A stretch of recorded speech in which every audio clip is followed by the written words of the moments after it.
नमस्कार दोस्तों, मैं प्रदीप स्वागत करता हूं आपका अपने YouTube चैनल यूनिक प्लस पर। कैसे हैं सभी?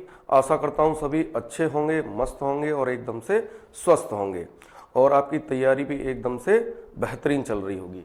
तो उसी तैयारी को और भी बेहतरीन बनाने के लिए हमने जिन प्रैक्टिस सेटों की शुरुआत की थी, आज उसी क्रम में हम प्रैक्टिस सेट 12 लेकर के आए हैं। इससे पहले आपको 11 प्रैक्टिस सेट करा चुके हैं, तो वो भी एग्जाम की दृष्टि से बेहद महत्वपूर्ण होने वाले हैं। तो जिन स्टूडेंट्स ने वो नहीं किए हों तो कोशिश करें कि आप उन्हें पहले सॉल्व करें प्रैक्टिस सेटों को, उसके बाद इसको भी देखें।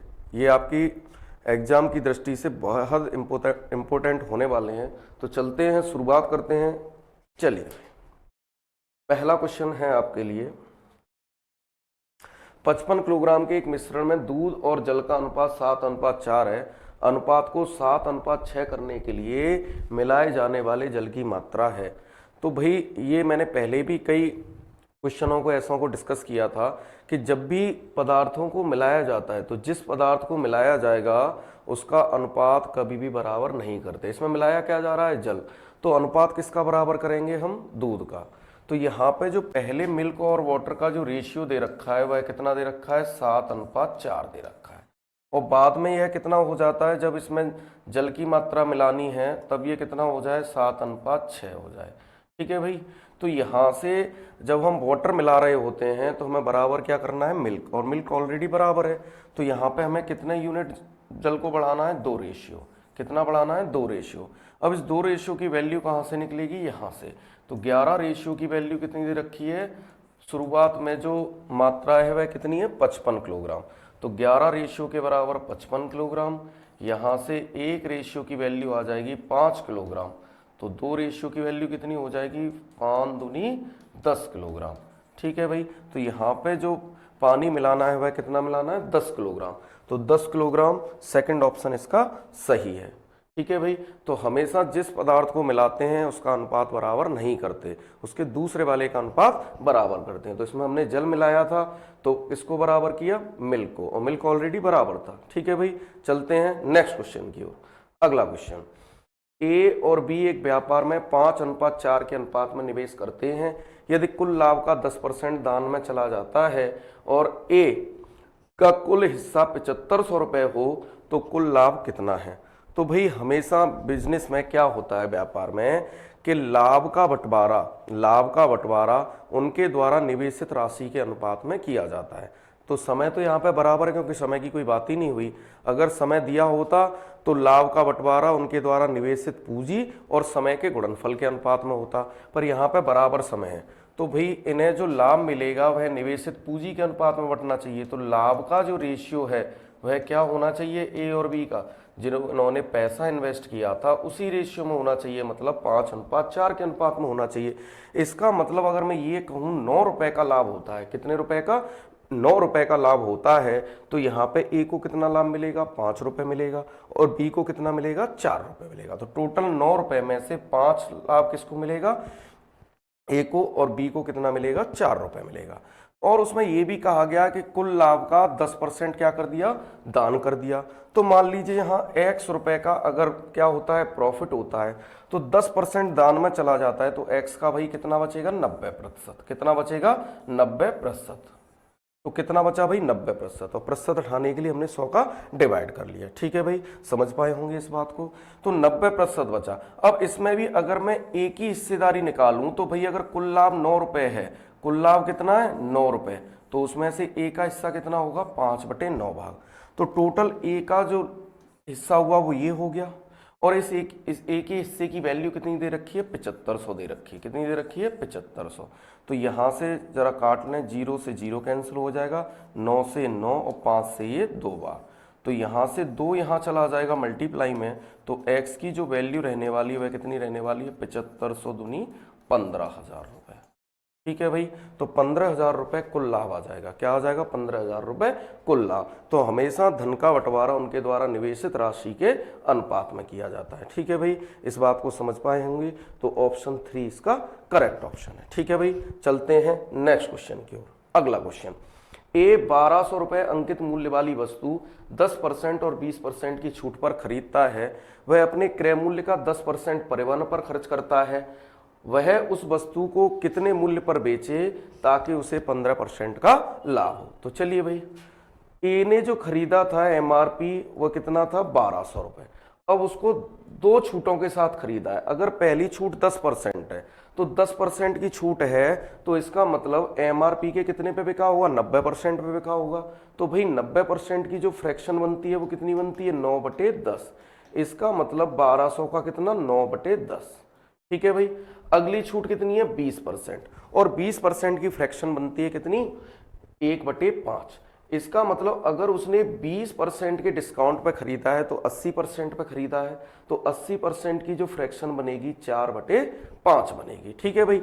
अब ये उसने इतने रुपए का खरीदा। आगे बात हुई है कि अब ये उसे कितने रुपए का क्रय मूल्य उसके लिए 1200 इंटू 9/10 गुणा 4/5, ये सब क्या बन गया क्रय मूल्य बन गया। अब उसने 10% कितना 10% परिवहन पर खर्च करता है। ठीक है भाई। तो हम क्या है पूरी वैल्यू को निकालने की कोशिश कर रहे हैं। तो जब 10% इस पर खर्च करेगा तो अब ये कितने की हो जाएगी 110%, 110/100। ठीक है भाई, क्योंकि 100% अपने आप में क्रय मूल्य हो गया ये पूरा, और 10% इस पे जो अलग से ट्रांसपोर्टेशन चार्ज था, परिवहन खर्च किया था, वह हो गया। ठीक है भाई। अब इस वस्तु को वह कितने मूल्य पर बेचे ताकि उसे 15% का लाभ हो। ठीक है। तो 15% का लाभ कमाने के लिए ये वस्तु कितने परसेंट पे बिकनी चाहिए 115% पे, 115% पे। ठीक है भाई। तो अब इसे काट पीट कर लेते हैं यहां से। तो अगर इसे 5 से काटते हैं तो ये 23 और ये 20 बार कट जाएगा। ठीक है भाई। और यहां से ये 2 जीरो से आपके ये 2 जीरो कैंसिल हो गए, इस जीरो से ये जीरो कैंसिल हो गया।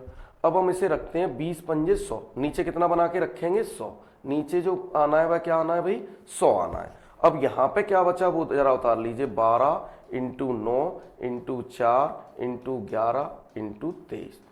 तो इतना लंबा मल्टीप्लाई करने से बेटर है हम क्या करेंगे इस सवाल में यूनिट डिजिट से चेक कर लेंगे। क्या कर लेंगे यूनिट डिजिट से। और हमें पता है कि अगर 100 का भाग लगना है तो 0.2 अंक पहले आएगा, 0.2 अंक पहले आएगा, पीछे से 0.2 अंक पहले आएगा। तो अगर हम इकाई अंक की बात करें तो 3 एकम 3, 3 चौके 12, इकाई अंक 2 हो गया, 9 दूनी 18, इकाई अंक कितना हो गया 8 हो गया, और 8 दूनी 16, इकाई अंक इसका कितना रहने वाला है 6। तो हमें ऑप्शन एक ही यहाँ पे दिख रहा है जिसका इकाई अंक भी 6 और 0.2 अंक पहले है, क्योंकि जब 100 का भाग लगेगा तो 0.2 अंक पहले आएगा। तो यहाँ से जो इसका करेक्ट आंसर होने वाला है तो 109.92.96, तो ये इसका सही आंसर होने वाला है। तो वस्तु को अगर 1092.96 इतने रुपए में बेचा जाए तो वस्तु क्या 15% के लाभ पर बिकेगी। ठीक है भाई, इस बात को समझ पाए होंगे। एक बार फिर से नजर डाल लीजिए, 1200 रुपए एमआरपी था, पहली छूट 10% है तो 90% पे बिकेगा, 9/10 हो गया। दूसरी छूट 20% है तो 20% कितना हो जाएगा भाई इसका 20% की छूट पे बिकेगा तो 80% पे बिकेगा, 80% हो जाएगा 4/5। फिर यहाँ उसने क्या है 10% परिवहन पर खर्च किया है, तो हम अगर इसका 10% निकालेंगे तो खाली खर्चा आएगा, हमें तो पूरी कीमत निकालनी है। तो हमने इसका क्या किया 110% बना दिया। क्या बना दिया 110%, 100% तो इसका मूल्य हो जाएगा, और 10% जो इस पर चार्ज लगा है ट्रांसपोर्टेशन का खर्चा वो हो गया। ठीक है। फिर इस पे क्या है, अब ये मूल्य की उसे पड़ गई कितने की, इस मूल्य की पड़ गई। अब इस पे 15% का लाभ चाहिए तो हमने 100 में इंक्लूड कर दिया 15, तो 115% की वैल्यू, तो 115/100 काट पीट कर ली और यहां से यूनिट डिजिट से ये सवाल चेक कर लिया। ठीक है भाई, समझ पाए होंगे इस बात को। चलते हैं नेक्स्ट क्वेश्चन की ओर। अगला क्वेश्चन, 17 की घात 37 प्लस 29 की घात 37 को 23 से विभाजित करने पर शेष है। तो समझिए भाई, इसके लिए अगर a की पावर n प्लस b की पावर n, और ये कैसी हो n जहां पे विषम हो, क्या हो विषम हो, तो इसमें हमेशा a प्लस b का पूर्णतः भाग चला जाता है। बात समझ पा रहे हो कि अगर ये पावर कैसी हो विषम है, क्या है विषम है, अगर ये पावर विषम है तो हमेशा इन दोनों संख्याओं के योग से पूरा पूरा भाग चला जाएगा। तो अगर हम इसके योग से विभाजित करें तो रिमाइंडर क्या होगा भाई 0। एक और इसके साथ समझ लीजिए, यदि a की पावर n माइनस b की पावर n और ये भी अगर विषम है तो अगर इनके अंतर से भाग देते हैं a, माइनस बी से भाग देते हैं तो यहाँ भी रिमाइंडर क्या होगा 0। इसका मतलब अगर पावर विषम हो, अगर यहाँ प्लस का साइन हो तो इन दोनों के योग से जाएगा संख्याओं के, अगर माइनस का साइन है तो इनके अंतर से भाग जाएगा। ठीक है भाई। और अगर ये सम हो गया a की पावर n माइनस बी की पावर n और ये दोनों पावरें क्या हो जाएं, सम हो जाएं। ठीक है भाई, सम हो जाएं तो क्या होगा, ये a माइनस बी से भी इसमें भाग जाएगा। ठीक है भाई, और a प्लस बी से भी इसमें भाग जाएगा, मतलब योग से भी भाग जाएगा संख्याओं के और अंतर से भी भाग जाएगा।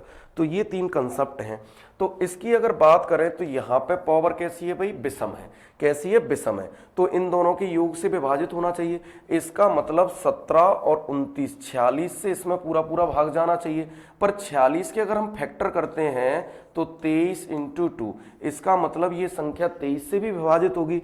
अगर मैं ये कोई बात कहूं कि अगर कोई संख्या 99 से विभाजित होती है तो ये बात डेफिनेटली है कि वह 9 और 11 दोनों से विभाजित होगी, क्योंकि 99 के फैक्टर क्या है, 11 इंटू 9 में तोड़ लेते हैं। तो सेम कंडीशन से अगर मैं बात करूं कि इस संख्या में इनके योग से भाग जाएगा तो 17 और 29 46 से भाग जाना चाहिए। बात समझ पा रहे होंगे। और अगर किसी संख्या में 46 से भाग जाएगा तो भाई 23 दूनी 46 होते हैं, 23 का भी भाग जाएगा और 2 का भी भाग जाएगा, क्योंकि 46 के फैक्टर क्या है, 23 और 2। तो यहां पे अगर हम 23 से भी विभाजित करेंगे तो भाग पूरा पूरा चला जाएगा, तो रिमाइंडर यहां से क्या बचने वाला है, 0। तो 0 इसका रिमाइंडर होने वाला है। ठीक है भाई, समझ पाए होंगे इस बात को। तो ये तीन कंसेप्ट आप याद रखिएगा, कभी भी एग्जाम में आता है तो कभी भी पावर अगर यहाँ पे क्या है, विषम, और बीच में प्लस का साइन लगा है तो हमेशा संख्याओं के योग से भाग जाएगा, और पावर विषम में बीच में माइनस का साइन लगा है तो उनकी संख्याओं के अंतर से भाग जाएगा हमेशा पूरा पूरा। और अगर पावर सम है और बीच में माइनस का चिन्ह लगा है, क्या है, माइनस का चिन्ह, तो ये संख्या के योग से भी विभाजित होगी और अंतर, योग और अंतर दोनों से ये संख्या विभाजित होगी। ठीक है भाई, समझ पाए होंगे इस बात को। तो यहाँ पर रिमाइंडर 0 होने वाला है। चलते हैं नेक्स्ट क्वेश्चन की ओर। अगला क्वेश्चन, एक मोटरसाइकिल किसी स्थान पर 20 किलोमीटर प्रति घंटे की रफ्तार से जाती है और 30 किलोमीटर प्रति घंटे की गति से वापस आती है। पूरी यात्रा में मोटरसाइकिल की औसत गति, भाई तो दूरी समान है, तो दूरी समान के लिए जब हम औसत चाल का जो फॉर्मूला पढ़ते हैं वो क्या होता है भाई, वह होता है 2xy upon x plus Y. तो इस फॉर्मूले को जब हम यूज करेंगे तो 2 गुणा पहली चाल क्या रही है, 20 रही है, और दूसरी क्या रही है, 30 रही है, और यहाँ नीचे दोनों का योग 20 प्लस 30 कितना होने वाला है भाई, 50 होने वाला है। तो 0 से 0 कैंसिल हो जाएगा और 5 से ये 6 बार, तो 6 दूनी 12 और 12 दूनी 24। तो यहाँ से जो एवरेज स्पीड रहने वाली है वह कितनी रहने वाली है, 24 किलोमीटर पर आवर। तो 24 किलोमीटर पर आवर इसका करेक्ट ऑप्शन है। ठीक है भाई, चलते हैं नेक्स्ट क्वेश्चन की ओर। अगला क्वेश्चन है,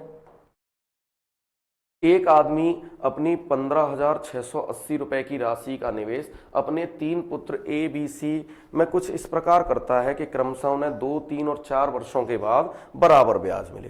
ठीक है भाई, तो उसके 3 पुत्र हैं, 3 पुत्र हैं, समझें, और तीनों पुत्रों के नाम में इस प्रकार उसने राशि डाली है कि उन्हें क्या है, ब्याज बराबर मिले। ठीक है भाई, तो ब्याज कैसे बनता है भाई, ब्याज बनता है रेट और टाइम के गुणनफल से। किससे बनता है, रेट और टाइम के गुणनफल से। तो मान लीजिए इसके हिस्से में P1 रुपए डाला, इसके में P2 और इसके में P3, ये तो क्या हो गया, धन हो गया। और यहाँ रेट और टाइम की बात करें तो पहले के लिए टाइम कितना है, 2 वर्ष, और रेट कितनी है सबके लिए, 5%। तो यहाँ पे जो धन बढ़ेगा ब्याज के रूप में तो 2 इंटू 5। ठीक है भाई, तो 2 इंटू 5%, तो ओवरऑल ये हो जाएगा P का 10%। ठीक है भाई, और यहाँ की बात करें, यहाँ 3 इंटू 5%, तो यहाँ हो जाएगा P2 का कितना, 15%, और यहाँ पे क्या हो जाएगा, इसके लिए समय कितना है, 4 वर्ष, और दर कितनी है, 5%, तो यहाँ हो जाएगा P3 का 20%। अब उसने क्या कहा, तीनों का भी ब्याज बन गया, क्या बन गया, ब्याज बन गया। उसने कहा है बराबर ब्याज मिले, क्या मिले, बराबर, 4 वर्षों के बाद उन्हें बराबर ब्याज मिले। तो ब्याज जब बराबर मिलेगी तो बराबर कर दीजिए। तो सबको अगर हम काटें तो 5 से कैंसिल हो जाएगा, 5 दूनी 10, 5 तिया 15 और 5 चौके 20। ठीक है भाई, तो यहाँ से हो गया 2P1 बराबर 3P2 बराबर 4P3। तो यहाँ से हम इनका रेशियो बनाने के लिए एलसीएम कितना आएगा भाई, एलसीएम आएगा 12।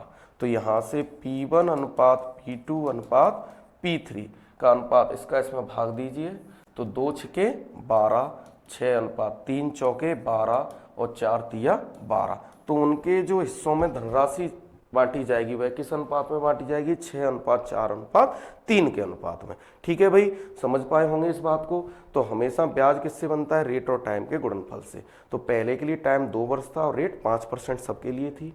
तो भाई P1 इंटू 2 इंटू 5%, यहाँ पे P2 इंटू 3 यहाँ के लिए 3 वर्ष था दूसरे व्यक्ति के लिए, इंटू 5%, और तीसरे व्यक्ति के लिए 4 इंटू 5%। तो यहाँ से जब हमने तीनों की ब्याज बराबर की, तो ब्याज बराबर करने के बाद 2P1 बराबर 3P2 बराबर 4P3, तीनों का एलसीएम कितना आया 12। अब हमने क्या किया, इसका भाग दे देंगे इसमें, तो P1 P2 और P3 की वैल्यू निकल देंगे। P1 का रेशियो कितना आया 6, क्योंकि 2 का भाग 6 बार जाएगा। इसका भाग कितने बार जाएगा, यहाँ से इसका भाग जाएगा 4 बार और 4 का भाग जाएगा 3 बार। तो उनके द्वारा जो निवेशित राशि का अनुपात है वह कितना रहने वाला है, 6 अनुपात 4 अनुपात 3 रहने वाला है। ठीक है भाई, तो 6 अनुपात 4 अनुपात 3, सेकंड ऑप्शन इसका करेक्ट है। चलते हैं नेक्स्ट क्वेश्चन की ओर। अगला क्वेश्चन, दो संख्याओं का औसत 7.5 है। तो भाई जब दो संख्याओं का औसत 7.5 है तो इनका योग कितना हो जाएगा भाई, तो मैंने बताया था कि इसमें नंबर ऑफ टर्म से गुणा कर दीजिए, तो योग 15 हो जाएगा। और योग जब 15 हो जाएगा तो अगर हम देखें तो सब संख्याओं का योग 10 और 5 15 हो रहा है, 9 और 6 15 हो रहा है, और 13 और 2 15 हो रहा है, और 12 3 15 हो रहा है। तो यहाँ से ऑप्शन से तो यहाँ कोई मैच ही नहीं है। आगे क्या कहा गया, उनके गुणनफल का वर्गमूल। तो संख्या हमने मान ली ए और बी, उनके गुणनफल का वर्गमूल, ये वर्गमूल कितना है भाई 6 है। तो जो कहा है यहाँ से वर्गमूल हटेगा तो यहाँ क्या होने वाला है, ए इंटू बी बराबर 36, 6 का क्या हो जाएगा स्क्वायर हो जाएगा, इधर से वर्गमूल हटाएंगे तो इधर स्क्वायर हो जाएगा। अब हमें यहाँ पे ऐसी दो संख्याएं गुणा करके लानी है, उनका गुणनफल कितना हो जाए 36, तो 36 हो जाए और योग कितना हो जाए 15 हो जाए। ठीक है भाई, तो अगर हम यहाँ से देखते हैं तो यहाँ से यहाँ से अगर हम देखते हैं तो 12 तिया 36, कितना 12 इंटू 3, तो इनका योग कितना हो जाएगा 12 तिया 36, कितना हो जाएगा 12 तिया 36। और अगर हम इनका योग करते हैं तो कितना हो जाएगा 15, और गुणा करते हैं तो 36। तो इस हिसाब से ऑप्शन 4 इसका करेक्ट आंसर है। क्या है, ऑप्शन 4 इसका करेक्ट आंसर है। ठीक है भाई, तो जो कहा गया था वही हमने किया। औसत दिया था, तो औसत अगर 7.5 है, दो संख्याओं का 2 का गुणा करने पर उसका योग कितना हो जाएगा 15 हो जाएगा। फिर कहा है दोनों संख्याओं के गुणनफल, तो दोनों संख्याएं मान ली ए और बी, इनके गुणनफल का अगर स्क्वायर रूट लिया गया, क्या लिया गया स्क्वायर रूट लिया गया, तो वो कितना दे रखा है 6, तो दोनों का स्क्वायर रूट 6 है, तो इसका स्क्वायर रूट यहाँ से हटेगा तो यहाँ वर्ग हो जाएगा, तो a गुणा बी बराबर कितना हो जाएगा 36 हो जाएगा, 6 का वर्ग 36। अब हमने ऑप्शन में देखा हमारे पास एक ही ऑप्शन ऐसा है कि जिनका गुणा करने पे कितना आता है 36 आता है, तो 12 तिया 36 और योग करें तो कितना आता है 15। ठीक है भाई, समझ पाए होंगे। चलते हैं नेक्स्ट क्वेश्चन की ओर। अगला क्वेश्चन, एक समचतुर्भुज का परिमाप 146 सेंटीमीटर है। क्या है, एक समचतुर्भुज का परिमाप 146 सेंटीमीटर है और इसका एक विकर्ण 55 सेंटीमीटर है, तो दूसरा विकर्ण ज्ञात करें। तो भाई समचतुर्भुज में भुजा और विकर्ण का जो रिलेशन होता है, भुजा और विकर्ण का जो रिलेशन होता है, ये D1 हो गया और ये D2 हो गया। समकोण पर काटते हैं तो D1 और D2 का जो रिलेशन होता है वो क्या होता है, ये होता है ए स्क्वायर बराबर 4 D1 स्क्वायर प्लस के D2 स्क्वायर, ये रिलेशन होता है। ठीक है भाई, क्या होता है 4a स्क्वायर, सॉरी यहां से 4 इसके साथ आएगा, यहां से होता है 4a स्क्वायर बराबर D1 स्क्वायर प्लस के D2 स्क्वायर। तो यहां से अगर हम इस फॉर्मूले को अप्लाई करते हैं, आपको क्या दे रखा है, परिमाप दे रखा है। परिमाप कितना है 146, तो परिमाप होता है 4 गुणा भुजा, तो 4a बराबर कितना दे रखा है 146, तो यहां से a निकलेगा 146/4। क्या निकलेगा 146/4। तो अब यहाँ पे जो वैल्यू हम पुट करेंगे तो 4 इंटू 146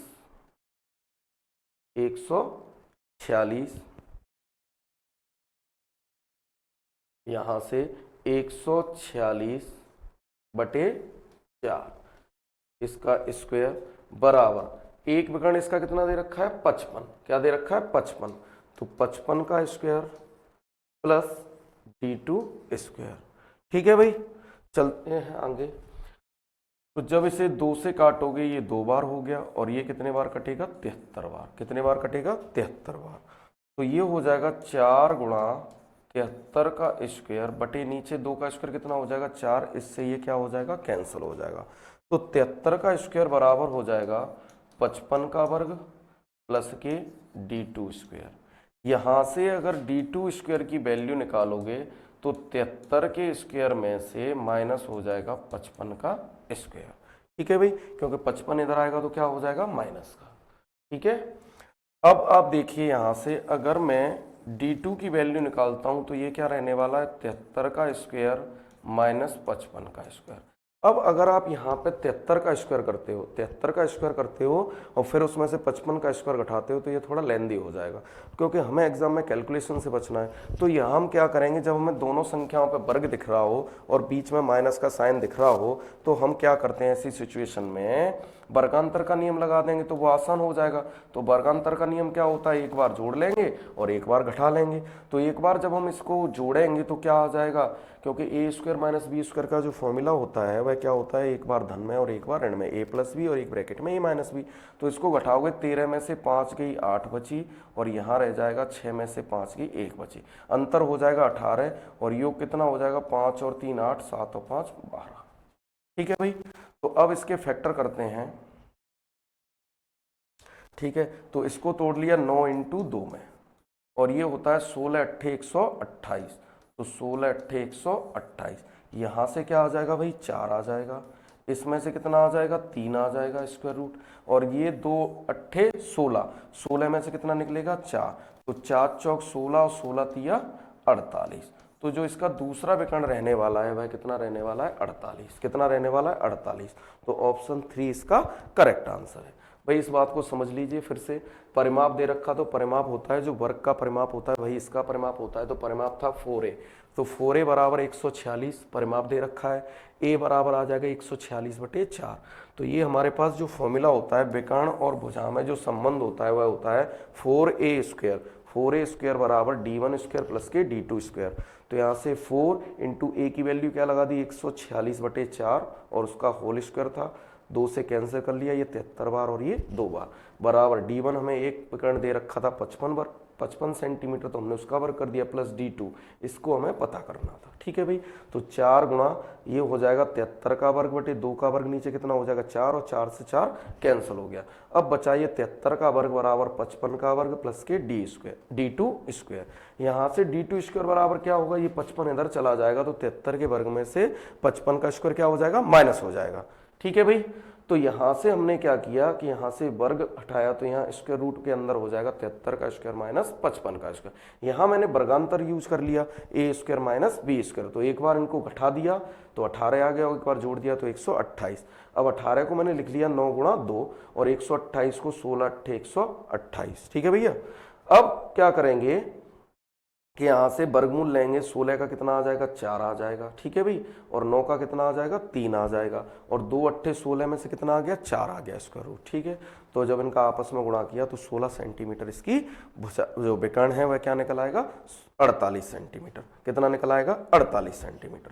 चलते हैं नेक्स्ट क्वेश्चन की ओर। अगला, 3 अंकों वाली संख्या को दूसरी 3 अंकों वाली संख्या 9, 8, 4 में जोड़कर एक ऐसी 4 अंक वाली संख्या 13b7 प्राप्त की गई जो कि 11 से विभाजित है, तो a प्लस b का संभव मान क्या है?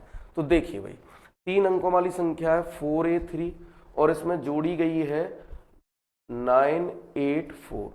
जब इसको जोड़ा गया तो 4 अंकों की संख्या प्राप्त हुई 13b7। ठीक है, और ये जो संख्या है वह 11 से विभाजित है। कितने से? 11 से विभाजित है। तो a प्लस b का मान बताना है। तो भाई संख्या जब 11 से विभाजित है तो ऑल्टरनेट जो अंकों का योग है वह बराबर हो जाना चाहिए, मतलब अंतर 0 हो जाना चाहिए। तो यहाँ से इनका योग, जो सम स्थानों के अंकों का योग है वह कितना हो जाएगा? 7 और 3 10। कितना हो जाएगा? 10। और विषम स्थानों के अंकों का योग हो जाएगा 1 प्लस b। ठीक है भाई, इन दोनों का अंतर क्या होना चाहिए? 0 होना चाहिए। तो तो यहाँ से जब हम इसे घटाएंगे तो 9 माइनस बी बराबर 0 और यहाँ से b इधर चला जाएगा तो b बराबर 9। तो यहाँ से b की वैल्यू अगर हम 9 कर देते हैं, क्या कर देते हैं यहाँ पे 9 रख देते हैं, तो यह 11 से विभाज्य हो जाएगा, क्योंकि विषम स्थानों के अंकों का योग 9 और 1 10 हो जाएगा और सम स्थानों के अंकों का योग भी 10 हो जाएगा। तो 10 माइनस 10 0 हो जाएगा। तो सम स्थानों के अंकों का योग और विषम स्थानों के अंकों का योग जब 0 हो जाए, उनका अंतर 0 हो जाए, तो वह संख्या 11 से विभाज्य होगी। ठीक है, तो यहाँ पे जब ये 9 आएगा तो यहाँ पे वैल्यू कितनी होनी चाहिए, देखो भाई 3 और 4 7 हो गया, यहाँ कितना आ रहा है 8, तो a की वैल्यू कितनी होनी चाहिए 1, तभी तो 1 और 8 जुड़ के 9 होगा b की वैल्यू। तो जहाँ पे a और b की वैल्यू पूछी गई है तो a और b की वैल्यू क्या आ गई, a की आ जाएगी 1 और b की क्या आ जाएगी 9। अब इन दोनों का योग पूछा गया है तो योग कितना हो जाएगा भाई 10 हो जाएगा। क्या हो जाएगा 10। तो a प्लस b का जो संभव मान है वह क्या होने वाला है 10। एक बार फिर समझिए कि 4a3 में 984 जोड़ा गया तो रिजल्ट कितना प्राप्त हुआ 13b7, और इसमें कहा गया है कि ये 11 से विभाज्य है। तो 11 से विभाज्य होगा तो हमने सम स्थानों के अंकों का योग किया, कितना हो गया 10। इसमें से विषम स्थानों का योग क्या हो जाएगा 1 प्लस b, इन दोनों का अंतर क्या होगा 0। ठीक है भाई, सम स्थानों के अंकों का योग और विषम स्थानों के अंकों का योग हमने क्या कर लिया 0। तो यहाँ से जब इसे सॉल्व किया तो एक इसमें से माइनस होगा तो 9 माइनस b बराबर 0, तो b की वैल्यू कितनी आ जाएगी 9। b की वैल्यू जब 9 आ जाएगी और इसे हम यहाँ पे 9 रखते हैं तो 3 और 4 7 और यहाँ पे 9 आ रहा है, यहाँ 8 है, तो क्या यहाँ रखेंगे 1, तभी तो 1 और 8 जुड़ के 9 होगा। तो b की वैल्यू 9 हो गई और a की वैल्यू 1 हो गई। तो पूछा है दोनों का योग, तो दोनों का योग कितना हो जाएगा 10 हो जाएगा। ठीक है, चलते हैं नेक्स्ट क्वेश्चन की ओर। एक बर्तन में a और b द्रव का मिश्रण 4:1 के अनुपात में है। यदि मिश्रण में से 10 लीटर मिश्रण निकालकर उतनी ही मात्रा में द्रव b मिला दिया जाए तो नए मिश्रण में अनुपात 2:3 होगा। तो भाई समझिए, जैसे ये कोई मिश्रण है, ठीक है भाई, और इस मिश्रण में जो a और b का अनुपात है वह कितना दे रखा है 4:1। अब क्या किया गया, इसमें से 10 लीटर मिश्रण निकाल दिया गया, 10 लीटर मिश्रण निकाल लिया गया। तो जब भी मिश्रण निकालेंगे तब भी अनुपात चेंज नहीं होता। मिश्रण जो इसमें रिमेनिंग रह जाएगा उसमें भी मिश्रण में जो a और b का अनुपात होगा वह क्या होगा 4:1 ही रहेगा। ठीक है भाई, अब इसमें क्या रहा 4:1 ही रहा। फिर क्या कहा गया कि उतना ही क्या मिला दिया गया, द्रव B मिला दिया गया। अब वही कंसेप्ट में काम करेंगे, जिस चीज को मिलाते हैं उसका अनुपात नहीं लेते भाई, अनुपात दूसरा बराबर करते हैं। तो मिलाया B गया है तो अनुपात किसका बराबर करेंगे, A का अनुपात करेंगे। पहली बात, A का अनुपात बराबर करेंगे तो अनुपात कितना हुआ है बाद में 2:3 हुआ है। और बराबर भी किसे करना है भाई, जब B मिलाया गया है तो बराबर करेंगे A को, और A को बराबर करोगे तो यहाँ 4 है, यहाँ पे कितना है 2, तो 2 का मल्टीप्लाई जब हम करेंगे तो 4:6 हो जाएगा। ठीक है भाई, ये हमारे अब किसी काम का नहीं रहा। तो आप एक पा रहे होंगे यहाँ पे भाई कितना बढ़ गया 1 से 6 हो गया, B कितना हो गया 1 से 6 हो गया, तो 5 रेशियो बढ़ गया। और 5 रेशियो किस वजह से बढ़ा है, क्योंकि उसमें उतना ही मतलब 10 लीटर क्या मिलाया जाता है B। तो 5 रेशियो की वैल्यू 10 हो गई, तो यहाँ से 1 रेशियो की वैल्यू कितनी आ जाएगी 2 आ जाएगी। कितनी आ जाएगी 2, तो कितनी आ जाएगी भाई 2 आ जाएगी। तो यहाँ पे जो मात्रा रहने वाली है वह कितनी हो जाएगी 4 दूनी 8 और ये 2। इसका मतलब 8 और 2 10 लीटर। जब इसमें से 10 लीटर मिश्रण निकाल लिया तब उसके बाद कितना बचा था 10 लीटर बचा था। तो तदनुसार बर्तन में द्रव A की आरंभिक मात्रा, आरंभिक मतलब पहली वाली पूछिए, तो भाई जब इसमें से जब 10 निकाल लिया तब कितनी रह गई 10 रह गई। और जब ये पहले निकाला नहीं गया होगा तो इसमें कितना रहा होगा 10 और 10 20 लीटर। क्या रहा होगा 20 लीटर। अब इस 20 लीटर में भी द्रव A और B का अनुपात कितना था 4:1 था। तो 5 रेशियो में से बांट देंगे तो 5 रेशियो की वैल्यू कितनी हो गई 20। तो यहाँ से 1 रेशियो की वैल्यू कितनी आएगी 4, और प्रारंभ में A की मात्रा कितनी थी 4 रेशियो, तो 4 रेशियो की वैल्यू हो जाएगी 4 चौके 16 लीटर। तो शुरुआत में जो द्रव A की मात्रा थी वह कितनी थी 16 लीटर। ठीक है, समझ पाए होंगे इस बात को कि इसमें प्रारंभ में कुछ भी अनुपात हो, अगर हम इसमें से मिश्रण निकाल भी लेते हैं तब भी उसका अनुपात चेंज नहीं होता। तो इसमें से 10 लीटर जब मिश्रण निकाल लिया गया तब भी अनुपात 4:1 रहेगा। फिर इसमें B मिलाया गया है तो हमने किसको बराबर किया A को बराबर किया। जब A को बराबर किया तो यहाँ पे कितने यूनिट बढ़ा B 5 रेशियो, और 5 रेशियो कब बढ़ा, जब इसमें 10 लीटर बी मिलाया गया है, क्योंकि जितना निकाला गया उतना ही बी मिलाया गया है। तो 5 रेशियो के बराबर 10, यहाँ से 1 रेशियो की वैल्यू कितनी हो जाएगी, 2 हो जाएगी। तो यहाँ से अब जो प्रेजेंट टाइम में ए और बी की जो मात्रा है वह कितनी है, 2 चौके 8 लीटर और यहाँ पे 2 एकम 2 लीटर। इसका मतलब पदार्थ ए कितना है, 8 है यहाँ पे, और बी कितना है, 2 है। ठीक है, अब पूछा गया शुरुआत में कितना था, तो यहाँ पे 10 है और 10 इसमें और जोड़ दीजिए तो शुरुआत में मात्रा आ जाएगी। शुरुआत में यहाँ कितना रहा होगा, 20 लीटर रहा होगा, और 20 लीटर को हमने 4:1 में बांट दिया। तो भाई 4 रेशियो की वैल्यू पूछी गई थी, तो ए पूछा गया था कि प्रारंभ में ए कितना था, तो ए कितना था, 16 लीटर। तो 16 लीटर इसका करेक्ट आंसर है। ठीक है भाई, चलते हैं नेक्स्ट क्वेश्चन की ओर। वह सबसे बड़ी संख्या जो 19, 35 और 59 को विभाजित करे और एक समान शेषफल दे। तो समान शेषफल की कंडीशन में हम क्या लेते हैं, इनका अंतर लेते हैं। क्या लेते हैं, अंतर। तो यहाँ पे इन दोनों का अंतर कितना आ जाएगा भाई, 16 आ जाएगा। कितना आ जाएगा, 16 आ जाएगा। ठीक है, और यहाँ जो अंतर रहने वाला है वह 4 और यहाँ से 24। कितना रहने वाला है, 24। अब क्या करते हैं, इन दोनों का अंतर का क्या लेते हैं, डिफरेंस का एचसीएफ ले लेते हैं। क्या लेते हैं, डिफरेंस का एचसीएफ। तो 16 और 24 का जो एचसीएफ रहने वाला है वह क्या रहने वाला है, 8। क्या रहने वाला है, 8। तो 8, 4 इसका करेक्ट ऑप्शन है। ठीक है भाई, तो जब भी समान शेषफल वाली कंडीशन हो तो क्या करते हैं, उनके अंतरों का एचसीएफ ले लेते हैं। तो यहाँ पे दोनों संख्याओं का अंतर कितना आ गया, 16, और इन दोनों संख्याओं का अंतर 24। तो इन दोनों का क्या ले लेंगे, एचसीएफ। तो एचसीएफ कितना आएगा, 8।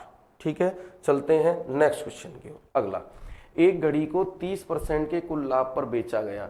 यदि वह 80 रुपए में बेचता तो उसे 10% की हानि होती। 80 रुपए कम में, यहाँ कम होना चाहिए। एक घड़ी को 30% के लाभ पर, कुल लाभ पर बेचा गया। इसका मतलब अगर हम मान लें 100 रुपए वाली घड़ी है, अगर उसका कीमत क्या है, 100 रुपए है, कीमत कितनी है, 100 रुपए है, और 100 रुपए वाली वस्तु को अगर 30% के लाभ पर बेचा जा रहा है तो कितने में बेचा जाएगा, 130 में। फिर उसने कहा यदि 80 रुपए कम में बेचा जाए, 80 रुपए कम में बेचा जाए तो यहाँ पे जो उसे हानि होगी वह 10% की होगी। इसका मतलब 10% की हानि का मतलब 90 में बिकेगी। तो पहले 130 में बिक रही थी जब 30% का लाभ हो रहा था, और 10% की हानि होगी तो वह कितने में बिकेगी, 90 में। तो हमारे अकॉर्डिंग कितने का अंतर आया यहाँ पे, 40 का। तो 40 रेशियो के बराबर 80, यहाँ से 1 रेशियो की वैल्यू कितनी हो जाएगी, 2 हो जाएगी। तो जब 1 रेशियो की वैल्यू 2 हो जाएगी तो हमने सीपी कितना माना था, 100 रुपए। तो इसमें 2 का मल्टीप्लाई करेंगे तो 200। तो ठीक है, इस वस्तु का जो लागत मूल्य रहेगा वह कितना रहेगा, 200 रुपए। ठीक है, चलते हैं नेक्स्ट क्वेश्चन की ओर। अगला क्वेश्चन, एक रेलगाड़ी 2 ऐसे व्यक्तियों को क्रमशः 9 तथा 10 सेकंड में पार कर लेती है जो उसी दिशा में 2 किलोमीटर पर आवर और 4 किलोमीटर पर आवर की गति से चल रहे थे। तदनुसार उस रेलगाड़ी की लंबाई कितनी है। ठीक है भाई, तो देखिए 2 व्यक्ति चल रहे हैं, ठीक है, और इनको एक रेलगाड़ी पार करी। पहले इसको पार किया है, फिर आगे एक और व्यक्ति मिला, फिर इसको भी पार कर गई। तो दोनों की जो चालें थी सेम डायरेक्शन में चल रहे, तो इसकी 2 किलोमीटर प्रति घंटा थी और इसकी 4 किलोमीटर प्रति घंटा थी। तो जब भी ट्रेन किसी व्यक्ति, खंबे, पेड़ इत्यादि को पार करती है तो वह अपनी लंबाई के बराबर चलती है। तो दोनों ही कंडीशन में वह दूरी बराबर चली होगी। दोनों व्यक्तियों को पार किया गया तो दूरी बराबर चली होगी। इसका मतलब यहाँ भी अपनी लंबाई के बराबर चली होगी और वहां भी अपनी लंबाई के बराबर चली होगी। अब हमें रेलगाड़ी की चाल तो पता नहीं, तो इसकी चाल मान लेंगे x किलोमीटर पर आवर। ठीक है, क्या हो जाएगी रेलगाड़ी की गति, x किलोमीटर पर आवर। तो यहाँ पे सेम डायरेक्शन में दोनों ही हैं, तो यहाँ पे जो रिलेटिव स्पीड रहेगी वह क्या रहेगी, x-2। क्या रहेगी, x-2 किलोमीटर पर आवर। और यहाँ जो बनेगी रिलेटिव स्पीड वो क्या रहेगी, x-4 किलोमीटर पर आवर। ठीक है भाई, अब दोनों ने दूरी समान चली है। क्या समान चली है, दूरी, मतलब यहां से जो दूरी चली गई वही इधर चली गई, और दूरी बराबर होता है चाल गुणा समय। तो इस चाल से कितना समय लगा है, पहले वाले व्यक्ति को पार किया है 9 सेकंड में। अब समय दिया है सेकंड में और चाल है हमारी किलोमीटर पर आवर में, तो जब हम इसमें 5/18 का गुणा करेंगे मीटर पर सेकंड में चेंज हो जाएगी। अब क्या बन गई, चाल मीटर पर सेकंड में हो गई और दूरी बराबर होता है चाल गुणा समय। यहाँ कितना उसे समय लगा है, 9 सेकंड का समय लगा है। अब बात करते हैं इसकी, यहाँ पे x-4 जो चला, x-4 इसमें भी गुणा कर लेंगे 5/18 का, इसको भी हमने किस में चेंज कर लिया, मीटर पर सेकंड में, और यहां उसे कितना समय लगा है, 10 सेकंड। अब ये दोनों तरफ से दूरियां बन गई, क्योंकि दूरी बराबर होता है चाल गुणा समय, और यहां भी चाल गुणा समय, तो दूरी दोनों ही कंडीशन में बराबर है, क्योंकि बराबर दूरी है अपनी लंबाई के बराबर चली है। ठीक है, तो इसे काट पीट कर लें तो ये यहां से कैंसिल हो जाएगा, तो इधर गुणा करते हैं तो 9x माइनस के 9 दूनी 18 बराबर 10x माइनस के 40। ठीक है भाई, इसको इधर भेज दीजिए तो ये x हो जाएगा और इधर ये आएगा तो प्लस के 40 हो जाएंगे और माइनस के 18, तो यहाँ से x की वैल्यू रहेगी वह कितनी रहेगी, 22 किलोमीटर प्रति घंटा। अब यहाँ से हमें ट्रेन की चाल पता चलेगी 22 किलोमीटर प्रति घंटा है। अब दूरी दोनों ही कंडीशन में बराबर थी और दूरी वह कितनी चली, अपनी लंबाई के बराबर, तो हमें ट्रेन की लंबाई पता करनी है। ट्रेन की लंबाई कितनी है तो किसी एक में रख दीजिए, तो हम यहीं रख देते हैं, तो x-2 मतलब 22 माइनस के 2 इंटू 5/18 और गुणा 9, तो 9 से 2 बार कैंसिल हो गया, यहाँ बचेगा 20, 20 गुणा 5/2, 2 से 10 बार, और ये हो जाएगा 50 मीटर। क्या आ जाएगा, 50 मीटर। मीटर क्यों आएगा, क्योंकि हमने चाल को मीटर पर सेकंड में चेंज कर रखा है, तो इसकी लंबाई जो रहने वाली है वह कितनी रहने वाली है, 50 मीटर। तो 4 ऑप्शन इसका करेक्ट है। ठीक है भाई, तो समझ पाए होंगे, दोनों व्यक्तियों को जब इसने पार किया तो सेम डायरेक्शन में, तो रिलेटिव स्पीड यहाँ क्या रह जाएगी, x-2 रह जाएगी और यहाँ x-4 होगी। ठीक है, दोनों ही कंडीशन में दूरी बराबर है, तो दूरी को हमने क्या कर दिया, बराबर कर दिया। समझ पाए होंगे इस बात को। चलते हैं नेक्स्ट क्वेश्चन की ओर। अगला क्वेश्चन, यदि 12 पुरुष या 18 स्त्रियां एक खेत की कटाई 14 दिन में पूरा करते हैं, तो 12 मेल या 18 फीमेल कितने दिन में किसी काम को 14 दिन में पूरा करते हैं। तो यहाँ क्या करते हैं, एलसीएम 12 और 18 का जो एलसीएम आएगा वह कितना आएगा, 36। तो जैसे इस एलसीएम का इसमें गुणा करेंगे तो वर्क निकल आएगा 36 इंटू 14, ये टोटल क्या आ जाएगा, काम आ जाएगा। ठीक है, अब यहाँ इसका इसमें भाग देते हैं तो इनकी क्षमता आ जाती है, तो 12 तिया 36, इसका मतलब जो मेल की क्षमता आएगी वह कितनी आएगी, 3 यूनिट। मेल कितना काम करता है, 3 यूनिट, और फीमेल की 18 दूनी 36, ये कितना काम करती हैं, 2 यूनिट काम करती हैं। ठीक है भाई, और टोटल काम हमने निकाल ही लिया। अब इस काम को कराना किस पे, 8 पुरुष तथा 16 स्त्रियां। इस काम को इतने को 8 मेल, इस काम को हमें कराना है 8 मेल प्लस 16 फीमेल, कितने दिन में कर देंगी, डी दिन में। कितने दिन में, डी दिन में। काम ये हो गया। अब यहाँ पे इनकी इफिशियंसी रख दीजिए, तो मेल कितनी 3 ईंटें लगाता है, तो 8 तिया 24 हो जाएगा, और ये फीमेल 2 ईंटें लगाती हैं, तो 16 दूनी 32। ठीक है, इंटू डी बराबर 36 गुणा 14, ये कितना हो जाएगा, 56। कितना हो जाएगा, 56। तो 56 इंटू डी बराबर 36 गुणा 14, 14 से 14 चौक 56, तो 4 का इसमें भाग लग जाएगा, 4 नाम 36, तो डी बराबर कितना आ जाएगा भाई, 9 दिन। तो जब 8 पुरुष और 16 स्त्रियां इस खेत को कटाई करेंगी, तो 8 पुरुष और 16 स्त्रियां, तो 9 दिन में यह काम पूरा हो जाएगा। तो पहला ऑप्शन इसका करेक्ट आंसर है। ठीक है भाई, समझ पाए होंगे। 12 मेल या 18 फीमेल, मतलब 12 मेल जितना काम करते हैं उतना ही 18 फीमेल करती हैं, और कितने दिन में इसको पूरा करते हैं, 14 दिन में। तो इनका एलसीएम कितना आ जाएगा, 36। तो एलसीएम जब 36 आ जाएगा तो 36 गुणा 14 से हमने क्या कर लिया, ये वर्क निकाल लिया। ये क्या हो गया, वर्क, कितना यूनिट काम करना है। और फिर हमने क्या किया, 12 का इसमें भाग दिया, 12 तिया 36, इसका मतलब मेल की इफिशियंसी क्षमता कितनी आ गई, 3 ईंटें लगाने की, और यहाँ से ये फीमेल जो लगाएगी वो कितनी ईंटें लगाएगी, 18 दूनी 36, 2 ईंटें। अब हमने इस काम को कराना किस पे, 8 मेल और 16 फीमेल कितने दिन में कर देंगी, डी दिन में कर देंगी। अब 8 मेल की जगह इसकी इफिशियंसी रख दी 3, 8 तिया 24, फीमेल की जगह इसकी इफिशियंसी रख दी 2, 16 दूनी 32 इंटू डी, तो 56 बराबर 36 इंटू 14, 14 से 4 बार कट गया और 4 से ये 9 बार, तो डी बराबर कितना आ जाएगा, 9 डेज। ठीक है भाई, चलते हैं नेक्स्ट क्वेश्चन की ओर। 1 रुपए में 9 वस्तु बेचकर एक व्यक्ति को 4% की हानि हुई, तो उसे 44% लाभ प्राप्त करने के लिए 1 रुपए में कितनी वस्तुएं बेचनी चाहिए। तो जब कीमत समान हो, 1 रुपए में ही वह बेचना चाह रहा है, 1 रुपए में ही उसने वस्तुएं पहले भी बेची और अब भी बेच रहा है, तो कीमत यहाँ क्या है, समान है।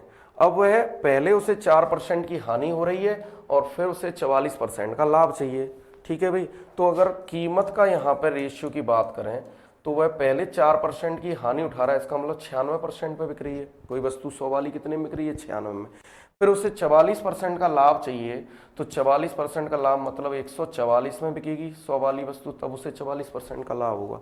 तो यहाँ जो कीमत का अनुपात बनने वाला है, तो यहाँ से 24 से काटें, 24 चौके 96, 24 छक्के 144 और 2 से काट लीजिए, 2 दूनी 4, ठीक है, और 2 तिया 6। तो कीमत का अनुपात 2:3 हो गया। तो वस्तु का अनुपात क्या हो जाएगा, उल्टा हो जाएगा, 3:2। इसका मतलब जहां वो पहले 3 वस्तुएं बेचता है उसकी जगह कितनी बेचे, 2 बेचे। तो यहाँ पे 3 के बराबर कितनी बेचता है वह 9 वस्तुएं। कितनी बेचता है, 1 रुपए में 9। तो 9 बनाने के लिए यहाँ 3 का मल्टीप्लाई करोगे 9, तो 9 की जगह अब कितनी बेचे, 3 दूनी 6। अगर वह 6 वस्तु बेचने लगे तो जहां उसे 4% की हानि हो रही है वहां उसे 44% का लाभ होने लगेगा। तो हमेशा ऐसी सिचुएशन में क्या करेंगे कि कीमत का अनुपात बना लेंगे और कीमत को उल्टा करने पर वस्तुओं का अनुपात बन जाता है। तो वस्तुओं का अनुपात हो गया 3:2। इसका मतलब 3 की जगह वह 2 वस्तु बेचे। तो यहाँ पे वस्तुएं कितनी थी, 9 थी, तो 9 बनाने के लिए 3 का गुणा कर लिया, 3 त्रिका 9, और यहाँ भी 3 का मल्टीप्लाई करोगे तो 3 दूनी 6। इसका मतलब 9 वस्तुओं की जगह वह कितनी, 6 वस्तुएं बेचे, तो उसे 44% का लाभ हो जाएगा। ठीक है भाई, तो समझ पाए होंगे। आज का सेशन अगर पसंद आया हो तो चैनल को ज़्यादा से ज़्यादा सब्सक्राइब करें और वीडियो को शेयर करें। Thank you.